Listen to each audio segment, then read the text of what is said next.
I have a bad habit. Every time I pass a car, I tap on its window and then walk away acting casual. After confirming no one's inside, I circle back. I take out a tennis ball, press it hard against the lock, and the door pops open instantly. My movements are smooth by now. I double check the back seat is empty. I pull out 2 thin wires, expertly slide them into the gap, give a gentle pry, and the whole screen comes off clean and intact. It's as smooth as taking candy from a baby. With my prize stashed away, greed pushes me to keep rummaging inside the car. Unfortunately, I scoured every corner but only found worthless junk. When I went to open the door to leave, I found it wouldn't budge. Panicking, I pressed the ignition button, still nothing. Now I was really freaking out. I was like a headless fly, yanking desperately on the passenger and rear door handles, but each one was solid as a fortress. They wouldn't open. Cold sweat instantly soaked my shirt. I had to get out. I scrambled into the back seat, pressed my back tight against the seat, and kicked the window glass with all my might. The sole of my foot went numb from the impact, but the glass didn't even scratch. Furious, my face twisted, and I started hammering the steering wheel like a madman. Suddenly, an auntie carrying groceries walked past the car. Terrified, I ducked down below the steering wheel. Getting caught stealing here meant serious jail time,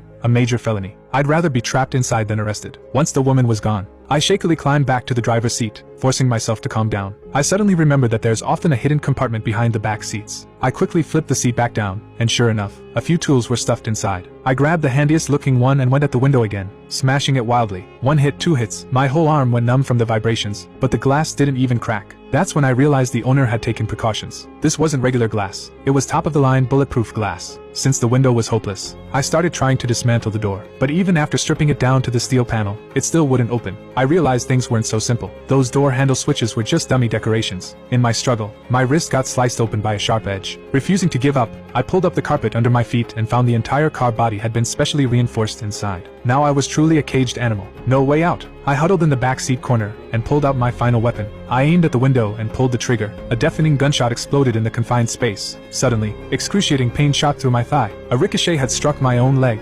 Frantically, I ripped off my shirt and tied it tightly around my thigh. The instinct to survive had me trembling as I fumbled for my phone to call for help. But the moment I dialed, the phone died. Just then, a woman suddenly leaned close to the window, seeing a potential savior. I screamed and banged on the glass with every ounce of strength I had. But the woman couldn't hear or see me at all. She finished putting on her lipstick and just walked away, acting like nothing happened. I was so thirsty then. I grabbed the cola I carried with me and chugged it down, my last drop of water. Night fell. The agonizing pain in my thigh wound burned like a hot iron, tearing at me. I barely slept all night. With no water left, I desperately scraped tiny condensed dew droplets off the inside of the glass with my fingers, greedily licking every window. Then I grabbed the wrench from the back seat again and started banging on the icy cold door, strike after strike. Suddenly, the center console screen lit up. A call was coming in. I picked up the phone, trembling. It was the owner of this very car.